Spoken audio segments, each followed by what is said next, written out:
তাহলে আজকে দ্বিতীয় দিনে গ্যাসের আচরণ নিয়ে আলোচনা করব। তো প্রথম অংশ তোমরা বয়েল সূত্র পড়েছ। যারা ওই অংশ এখনো দেখতে পারোনি বা যাদের এখনো এই অংশ দেখা হয়নি, তারা ডেসক্রিপশন বক্সে লিঙ্ক দেয়া থাকছে বা আগে গ্রুপে লিঙ্ক দেয়া আছে, একটু দেখে নেবে। তো আমরা বয়েল সূত্র তার গ্রাফ পর্যন্ত সব আগের দিন পড়িয়েছি। আজকে আমরা পড়াবো চার্লস সূত্র। তাহলে আজকে আমরা আলোচনা শুরু করব চার্লস সূত্র দিয়ে।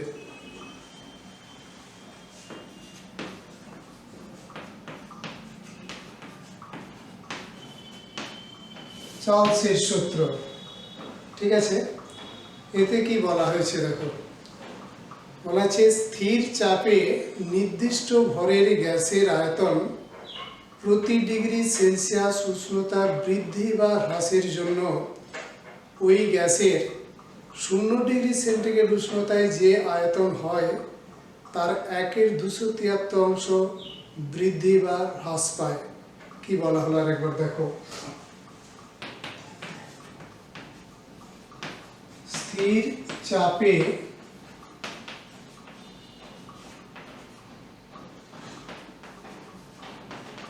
নির্দিষ্ট ভরের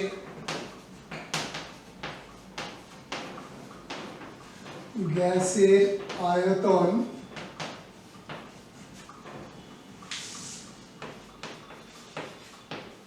প্রতি ডিগ্রি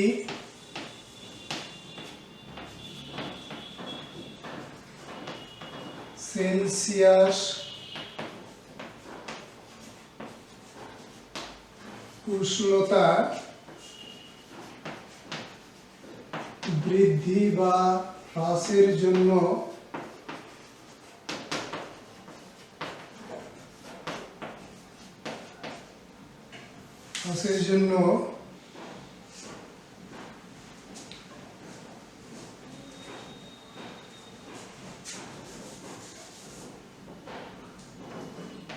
শূন্য ডিগ্রি সেরি উষ্ণতায় ওই গ্যাসের যে আয়তন হয়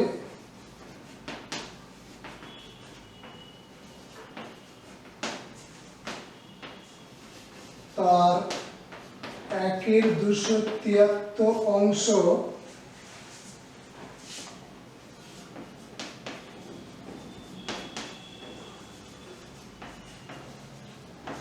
বৃদ্ধি বা হ্রাস পায়। কি বলা হলো দেখো, স্থির চাপে নির্দিষ্ট ভরের গ্যাসের আয়তন প্রতি ডিগ্রি সেলসিয়াস উষ্ণতা বৃদ্ধি বা হ্রাসের জন্য 0 ডিগ্রি সেন্টিগ্রেড উষ্ণতায় ওই গ্যাসের যে আয়তন হয় তার 1/273 বৃদ্ধি বা হ্রাস পায়। এই বৃদ্ধি বা হ্রাসটা এখানে যে ক্রমে লেখা আছে সেটাই লিখতে হবে। এখানে বৃদ্ধি বা হ্রাস আছে, এখানে বৃদ্ধি বা হ্রাস লিখতে হবে। কত অংশ বাড়বে বা কমবে? 1/273। কার 1/273? না, ওই গ্যাসটার 0 ডিগ্রি সেন্টিগ্রেড উষ্ণতায় যে আয়তন হয় তার 1/273। দেখো কি বলা আছে, 0 ডিগ্রি সেন্টিগ্রেড উষ্ণতায় ওই গ্যাসের যে আয়তন হয় তার 1/273 বৃদ্ধি বা হ্রাস পাবে। আর কি আছে দেখো, এই সূত্রে ধ্রুবক রাশি কি কি হবে? গ্যাসের চাপ আর গ্যাসের ভর, ঠিক আছে। তাহলে এই সূত্রে যে অংশগুলো আছে তার মধ্যে একটা প্রশ্ন পড়ে, চার্লস সূত্রে ধ্রুবক রাশিগুলি কি কি? তাহলে চার্লস সূত্রে ধ্রুবক রাশি হলো গ্যাসের চাপ ও গ্যাসের ভর, ঠিক আছে। এবার দেখো এর গাণিতিক রূপ নিয়ে আমরা আলোচনা করব। ধরো 0 ডিগ্রি সি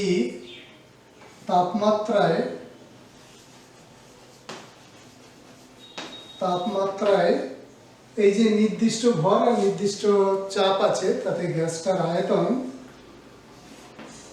আয়তন হচ্ছে V0, কে কে স্থির আছে, চাপ আর ভর এরা স্থির আছে।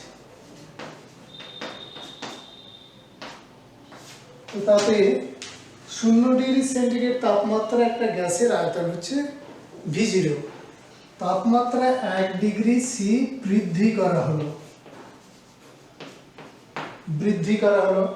তাহলে তাপমাত্রা বৃদ্ধি, এটা আয়তন বৃদ্ধি কত হবে,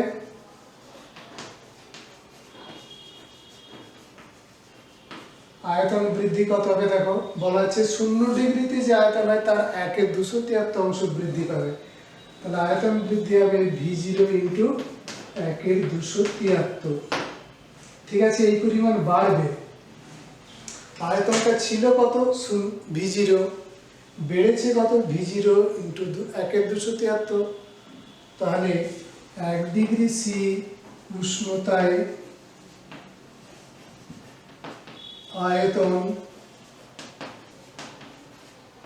V1 সমান V0 প্লাস V0/273 সমান কত হলো V0 1 প্লাস 1/,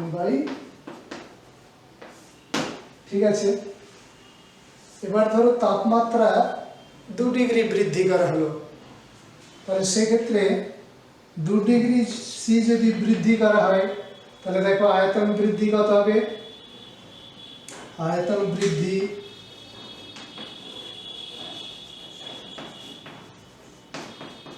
V0 এটা, তাহলে ওই উষ্ণতায় আয়তন 2°C উষ্ণতায় আয়তন সেটাকে V2 লিখেছি, তাহলে সেটা হবে V0 into V0 plus V0 into 2/273 সমান V0 ইন্টু 1 প্লাস 2/273। তাহলে 2°C উষ্ণতায় আয়তন বৃদ্ধি হচ্ছে এটা, তাহলে 2°C উষ্ণতায় আয়তন হলে দেখো তাপমাত্রা 1°র জন্য এখানে 1 আছে, 2°র জন্য 2 আছে, T°র জন্য বুঝতে পারো এখানে T হবে। তো সেটা আরেকবার তুমি পরিষ্কার করে লেখার চেষ্টা করছি। তাপমাত্রা বৃদ্ধি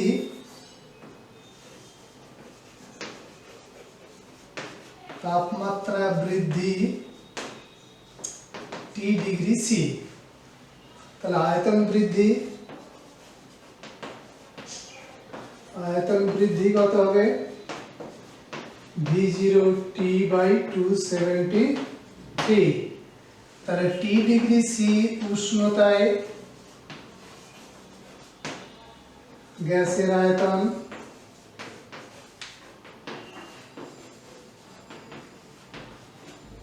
কত হবে সেটাকে লেখালো VT, আয়তন যেটা হবে তাকে VT লেখালো। VT সমান দেখো শূন্যতে ছিল V0 T/273, ঠিক আছে।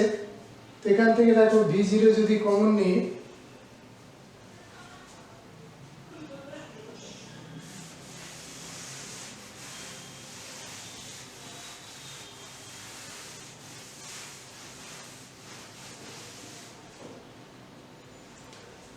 দেখো ওখান থেকে V0 কমন নিলে কি পাওয়া যাবে V0 ইন্টু 1 প্লাস T/273, ঠিক আছে। তো আমরা এই যে হিসাবগুলো করলাম এখানে তাপমাত্রা বৃদ্ধি হলো, এখন তাপমাত্রা যদি কমাই তাহলে আয়তন কমবে, এই চিহ্নগুলো মাইনাস হবে। এখন দেখো 0° থেকে তাপমাত্রা T°C কমানো হলো, তাহলে তাপমাত্রাটা কত হবে -T°C। এবার -T°C তে তার আয়তনটা কত হবে VT সমান V0 ইন্টু 1 মাইনাস T/273, ঠিক আছে। তাহলে এই যে সমীকরণ পাওয়া গেল, এখান থেকে 0°C তাপমাত্রায় যদি কোনো গ্যাসের আয়তন জানা থাকে, কোনো তাপমাত্রায় তার আয়তন কত হবে হিসাব করা যাবে। তাহলে 0 ডিগ্রিতে আয়তন আর অন্য কোনো তাপমাত্রায় আয়তন কত তার সম্পর্ক এখান থেকে পাওয়া গেল। ঠিক আছে, এবার দেখো এই যে সমীকরণ পাওয়া গেল এইটার উপর একটু আমরা আলাদাভাবে আলোচনা করি। ভিটি সমান V0 into 1 minus T by 273। এখন দেখো এই টি এর মান 0, 1, 2 করতে করতে যদি এটা 273 হয়, মানে টি সমান 273, তাহলে কি হবে দেখো, এটা যেমন টি লিখেছি এটা মাইনাসের জন্য এখানে মাইনাস দিলাম ধরো, তাহলে ভি মাইনাস টি এটা কি হবে দেখো, তখন V0 ইন্টু 1 মাইনাস 273 বাই 273 সমান কত হবে দেখো 0। এটা ভাগ করে 1, এই 1 থেকে 1 বাদ দিলে 0, তাকে V0 দিয়ে গুণ করলে 0 হবে।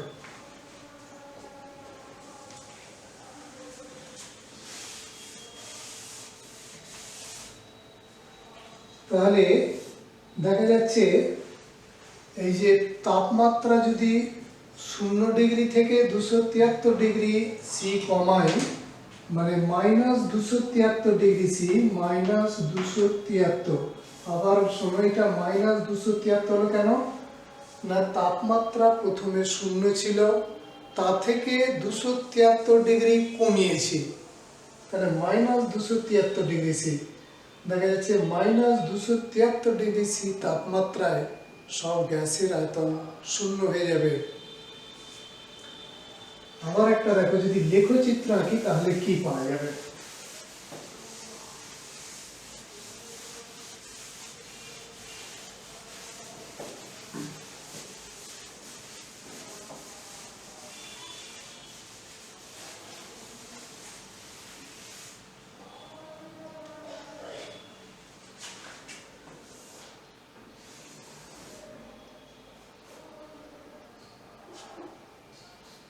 দেখো এইদিকে তাপমাত্রা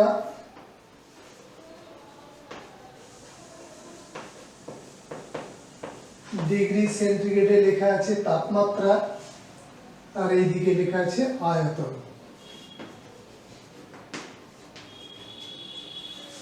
ভিটি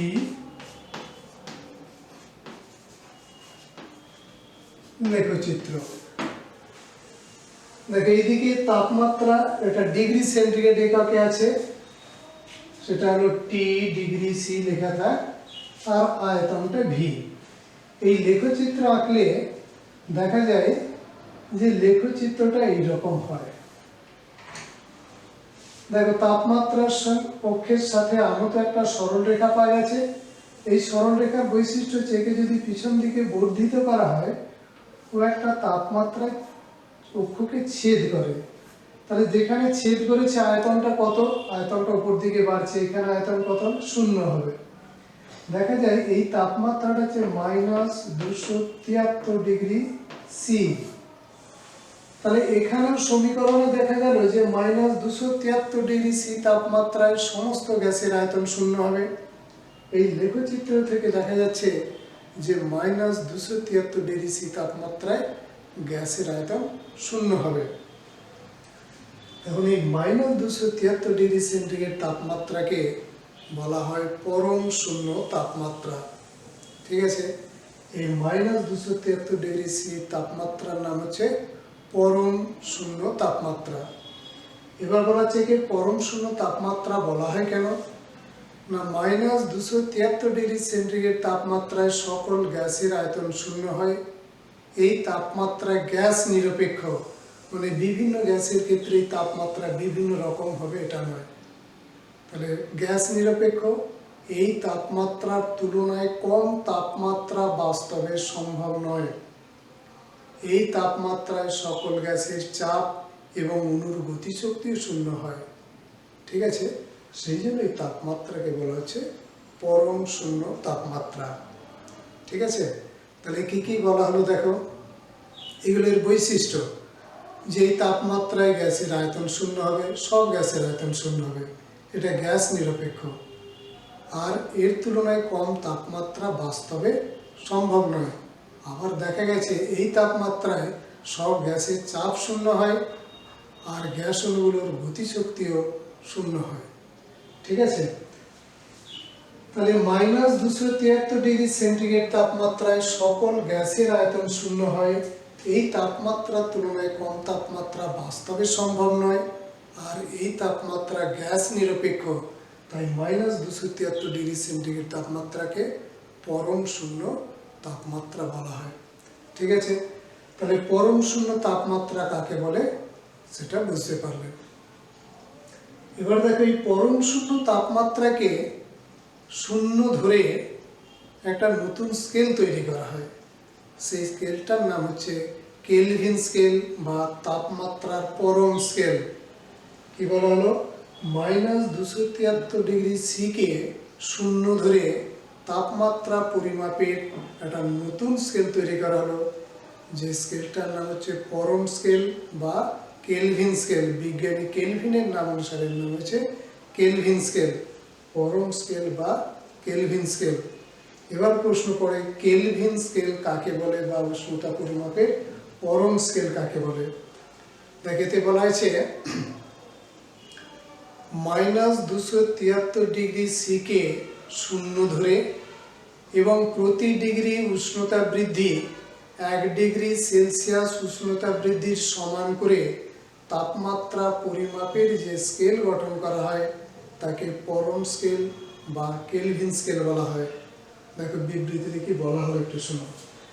তাহলে এই নতুন যে স্কেল, তার শূন্য দাগটা হবে -273 ডিগ্রি সি, আর এই স্কেলের 1 ডিগ্রি উষ্ণতা বৃদ্ধি, এটা 1 ডিগ্রি বাড়লো, তো সেটা 1 ডিগ্রি সেলসিয়াস উষ্ণতা বৃদ্ধির সঙ্গে সমান। ঠিক আছে, 1 ডিগ্রি সেলসিয়াস বাড়লে যত দৈর্ঘ্য ঘটে, এরও 1 ডিগ্রি বৃদ্ধিটা তার সঙ্গে সমান। এইরকম করে নতুন যে স্কেল গঠন করা হয়েছে সেটা হচ্ছে কেলভিন স্কেল বা তাপমাত্রা পরিমাপের পরম স্কেল। সংজ্ঞাটা আরেকবার শোনো। -273 ডিগ্রি সি কে শূন্য ধরে এবং প্রতি ডিগ্রি উষ্ণতা বৃদ্ধি 1 ডিগ্রি সি উষ্ণতা বৃদ্ধির সমান করে তাপমাত্রা পরিমাপের যে স্কেল গঠন করা হয় তাকে কেলভিন স্কেল বলে বা পরম স্কেল বলা হয়।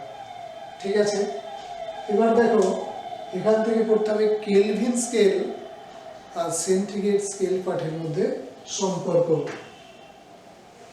ধরো সেলসিয়াস স্কেলে পাঠ টি ডিগ্রি সি,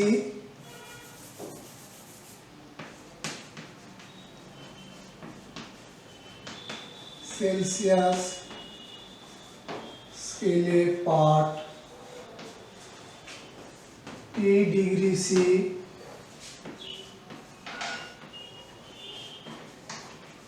কেলভিন স্কেলে পাঠ টি কে। দেখো কেলভিন স্কেলের পাঠটাকে কে দিয়ে লেখা হয়, এখানে কিন্তু ডিগ্রিটা হয় না, টি ডিগ্রি কে এরকম লেখা হয় না, টি কে। তাহলে এই সেলসিয়াস স্কেল পাঠ আর কেলভিন স্কেল পাঠের মধ্যে সম্পর্ক, সেলসিয়াস ও কেলভিন স্কেল পাঠের মধ্যে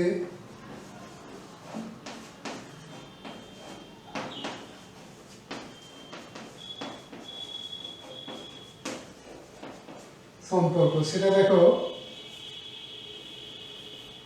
টি সমান টি প্লাস 273।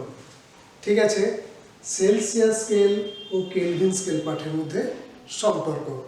ঠিক আছে, পরীক্ষা একটা প্রশ্ন আছে মাঝে মাঝে দেখবে যে 30 ডিগ্রি সি ও 300 কে এর মধ্যে কোনটি অধিক উষ্ণ? এর মধ্যে কোনটি অধিক উষ্ণ? এইরকম ধরে একটা প্রশ্ন থাকে, ভাষাটা অন্যরকম কিছু হতে পারে, মূলত প্রশ্নটা এরকম। দেখো এই দুটোর মধ্যে কোনটা বড়, দেখো এই 30 ডিগ্রি সি, এই হিসাব দেখো এটা 30, তাহলে কেলভিন স্কেলে পার্ট কত হবে? 30 ডিগ্রি সি এটা সমান হবে 30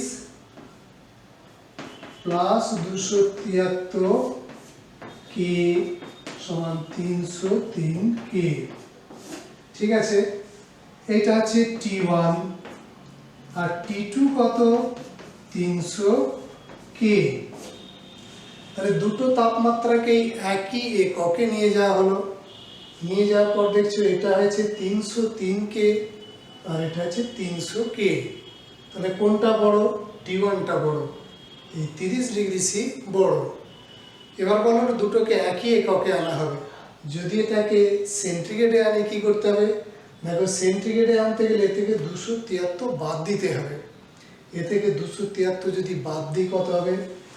300 কে সমান 300 বিয়োগ 273 ডিগ্রি সি সমান 27 ডিগ্রি সি। এটা আসলে 27 ডিগ্রি সি, এটা 30 ডিগ্রি সি। ঠিক আছে, তাহলে এটা ছোট। যদি সেন্টিগ্রেডে লিখি তাহলে দেখছি এটা ছোট, কেলভিনে লিখলেও এটাই ছোট।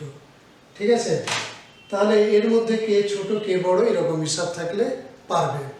আর একটা প্রশ্ন হয়, সেন্টিগ্রেডে একটি বস্তুর তাপমাত্রা 10 ডিগ্রি বৃদ্ধি করা হলো, কেলভিন স্কেলে উষ্ণতা বৃদ্ধি কত? দাঁড়া প্রশ্নটা একটু লিখে দিই।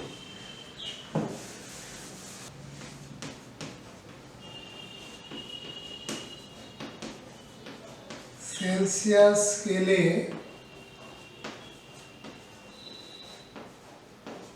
একটি বস্তুর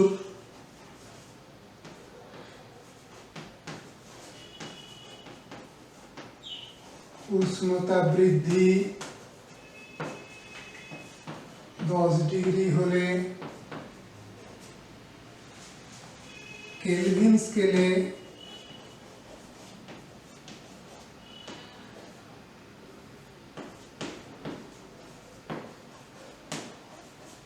এর উষ্ণতা বৃদ্ধি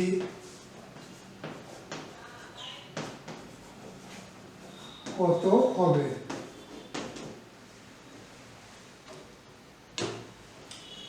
দেখো এক্ষেত্রে মনে হবে 273 যোগ হবে, তো এক্ষেত্রে যেন 273 যোগ হবে না। সেন্টিগ্রেডে যতটা বাড়ে কেলভিনে বৃদ্ধির পরিমাণ একই। এখানে স্কেল পার্ট বলা ছিল 30 ডিগ্রি, পার্টটাতে কত হবে? 303। এর যখন 10 ডিগ্রি সি আছে, ধরো উষ্ণতা বৃদ্ধি এইটা 10 ডিগ্রি, এটাকে সেন্টিগ্রেডে করে 10 ডিগ্রি সি লেখা হলো। 10 ডিগ্রি সি এটা যদি বলতো সেলসিয়াস পার্ট এটা, তাহলে কেলভিন স্কেল পার্ট কত হতো? 283 হতো।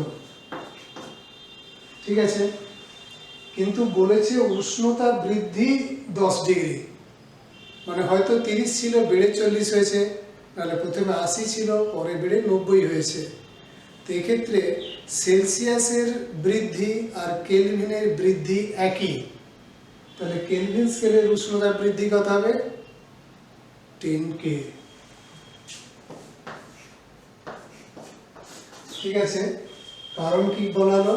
স্কেলটাতে দুটোই একই বৃদ্ধির ক্ষেত্রে একই ধরা হয়েছে, 1 ডিগ্রি সেন্টিগ্রেড উষ্ণতা বৃদ্ধি 1 ডিগ্রি কেলভিন উষ্ণতা বৃদ্ধির সঙ্গে সমান।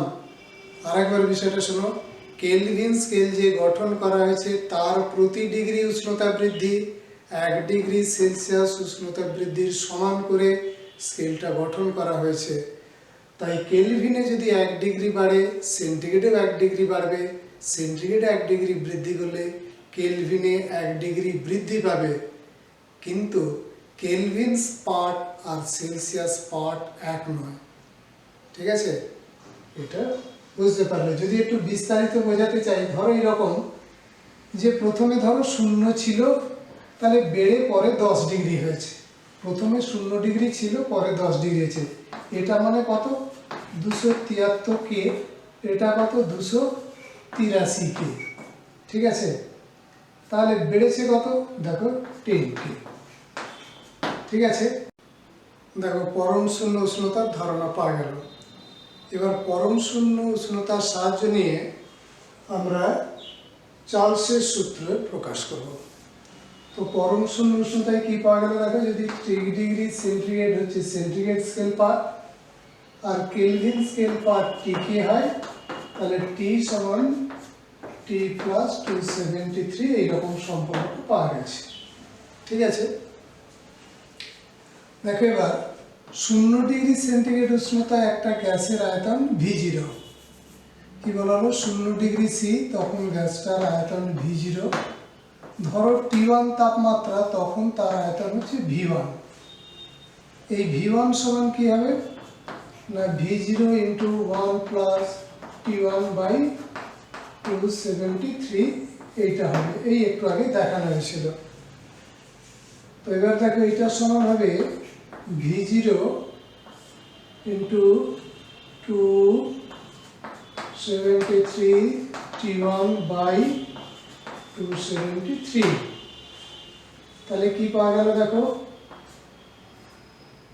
V0 বাই 273 ইন্টু দেখো এটা কেলভিনে হয়ে গেছে। এই যে T প্লাস 273, এটা যদি কেলভিন স্কেল পার্ট হয় সেটাকে লেখানো T1। এখানে T1টা কি না, T1 প্লাস 273। ঠিক আছে, এবার দেখো T2 ডিগ্রি সি উষ্ণতায় গ্যাসটার আয়তন হচ্ছে V2। এখানে কি বিষয় স্থির আছে, চাপ আর ভর, এইগুলো স্থির আছে, আমরা বদল করছি তাপমাত্রা। তাহলে V2 সমান হবে V0 into 1 plus T2 by 273। ঠিক আছে, সূত্র যেটা ছিল, সূত্রটা যা ছিল সেটা হচ্ছে V2 সমান V0 into 1 plus T by 273 এইরকম ছিল। T1 এর জন্য এটা হলো, T2 এর জন্য এরকম পাওয়া গেল। ঠিক আছে, তাহলে এটা একই নিয়মে কি হবে দেখো, V0 into 273 plus T2 by 273 সমান কি হলো, V0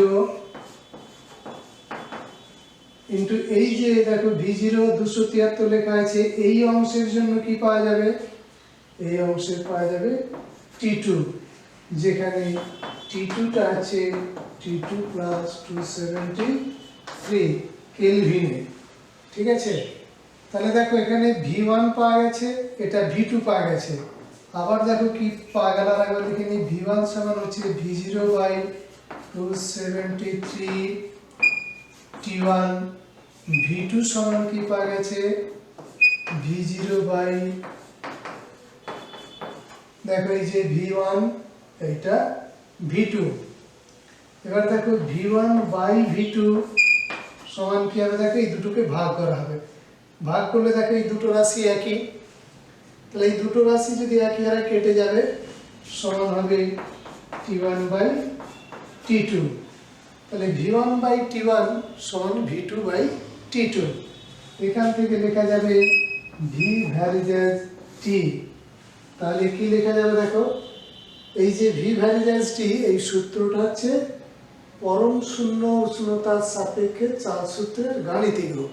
তাহলে বিবৃতিটা কি পাওয়া যাবে দেখো, স্থির চাপে নির্দিষ্ট ভরের গ্যাসের আয়তন গ্যাসটির পরম তাপমাত্রার সমানুপাতিক। ঠিক আছে, বিবৃতিটা এবার আমরা উপরে লিখব।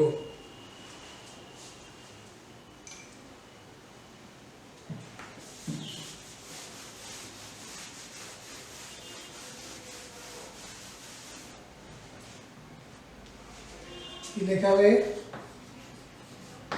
স্থির চাপে নির্দিষ্ট ভরের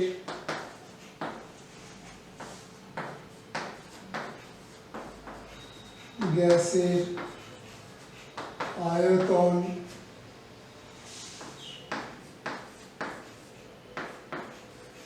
গ্যাসটির পরম তাপমাত্রার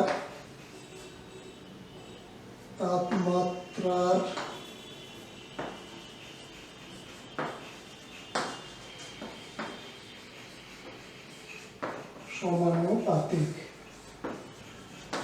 ঠিক আছে, কি পাওয়া গেল দেখো, ভি ভার্সেস টি।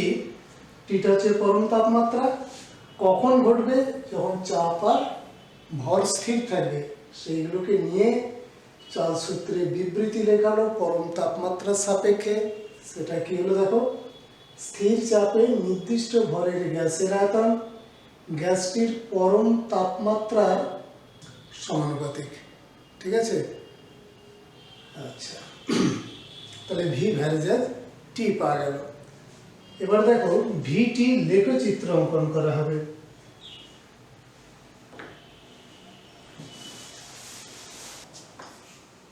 ভিটি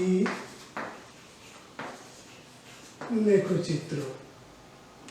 দেখো এর আগে ভিটি লেখচিত্র আঁকা হয়েছিল। এটা আবার একবার বলে নিই। এইদিকে ছিল উপরে আছে আয়তন, এইদিকে আছে টি ডিগ্রি সি।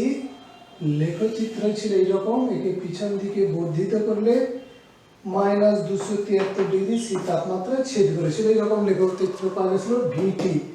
এটা ডিগ্রি সেন্টিগ্রেডে আছে, ভি আর ডিগ্রি সি।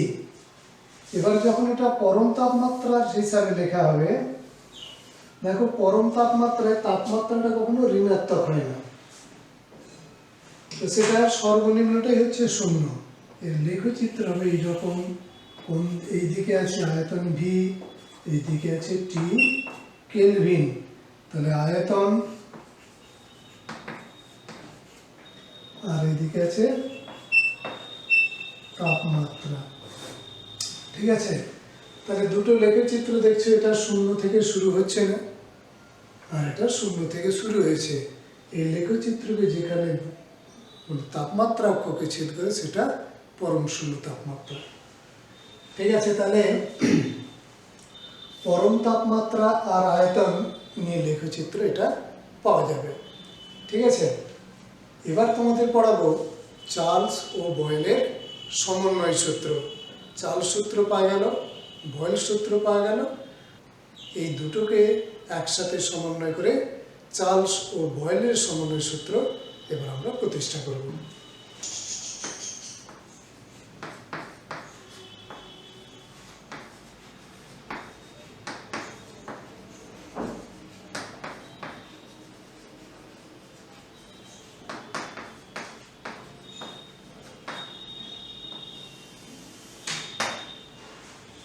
একটা বিষয় দেখো, চার্লস সূত্রে ধ্রুবক রাশি কি কি? গ্যাসের ভর আর চাপ। বয়েল সূত্রে ধ্রুবক রাশি গ্যাসের ভর আর তাপমাত্রা। ঠিক আছে, এবং চার্লস আর বয়েল উভয় সূত্রে ধ্রুবক রাশি কি? উভয় সূত্রে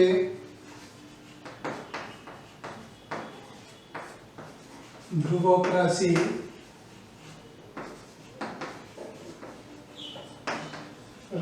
হলো গ্যাসের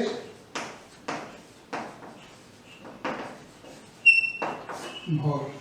ঠিক আছে, তাহলে চার্লস সূত্রে করেছিল গ্যাসের ভর আর চাপ ধ্রুবক ছিল, বয়েল সূত্রে ছিল ভর আর তাপমাত্রা।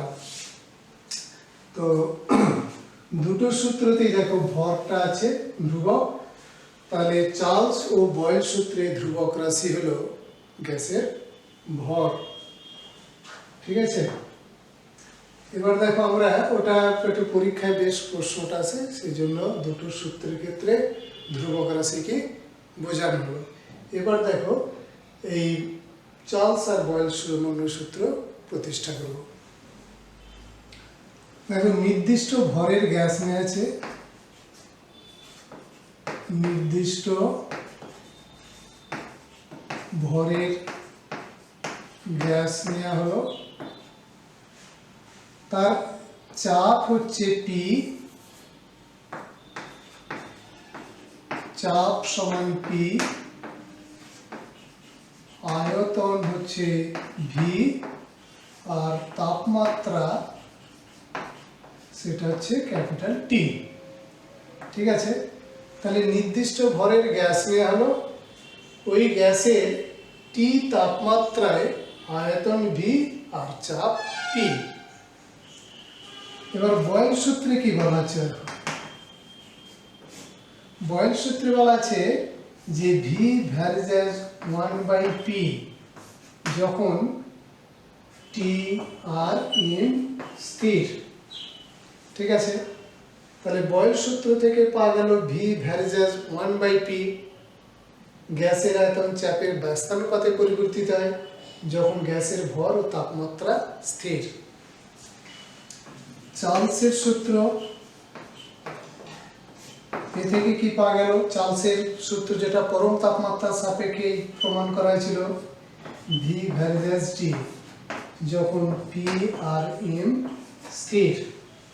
ঠিক আছে, এবার এই যে যৌগিক ভেদের নিয়ম থেকে লেখা যাবে V versus T by P. এক্ষেত্রে এমটা শুধু স্থির, কে পরিবর্তন হবে, পি টি পরিবর্তনশীল।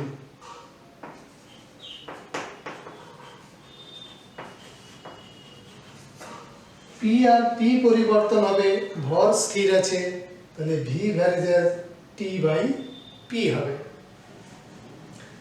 দেখো এখানে ভ্যারিয়েশন চিহ্ন তুলে দিলে একটা ধ্রুবক দিয়ে গুণ করতে হয়, তাহলে ভি সমান কেটি বাই পি, পিভি সমান কেটি বা পিভি বাই টি সমান কে বা পিভি বাই টি সমান ধ্রুবক।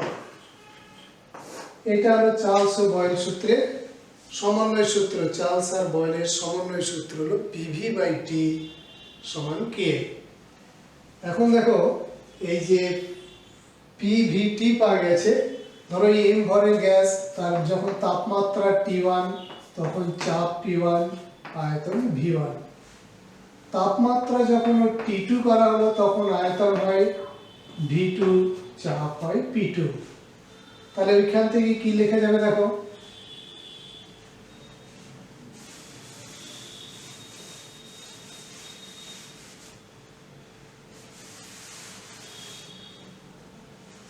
এখান থেকে লেখা যাবে দেখো P1 V1 বাই T1 সমান P2 V2 বাই T2। ঠিক আছে, যদি T3 তাপমাত্রায় চাপ P3 আয়তন V3 হয় তাহলে এখানে লেখা যাবে সমান P3 V3 বাই T3। ঠিক আছে, তো চার্লস বয়েল সমন্বয় সূত্রের গাণিতিক রূপ এটা বা এটা যে কোনোটা লেখা যেতে পারে। অঙ্ক করার জন্য এই সমীকরণটা বেশ প্রয়োজন হয়। তাহলে এই পর্যন্ত তোমরা খুব ভালো করে এগুলো তৈরি করবে। পরে আমি আবার এর পরের অংশ পড়াবো, এর গাণিতিক রূপ কিছু আছে, অঙ্ক কিছু থাকে, সেগুলো আমি তোমাদেরকে শেখাবো। তোমরা এই পর্যন্ত বেশ ভালো করে এগুলো তৈরি করে নেবে। ঠিক আছে, প্রত্যেকে একটু মনোযোগ দিয়ে এগুলো একটু পড়ে রাখবে। ঠিক আছে, সব পড়বে। আর কিছু অসুবিধা হলে, কোনো অংশ বুঝতে না পারলে সেটা আবার আমাকে জানাবে, গ্রুপে জানাতে পারো বা যে কোনোভাবে আমাকে জানালে সেই নিয়ে আমি আবার আলোচনা করব। ঠিক আছে।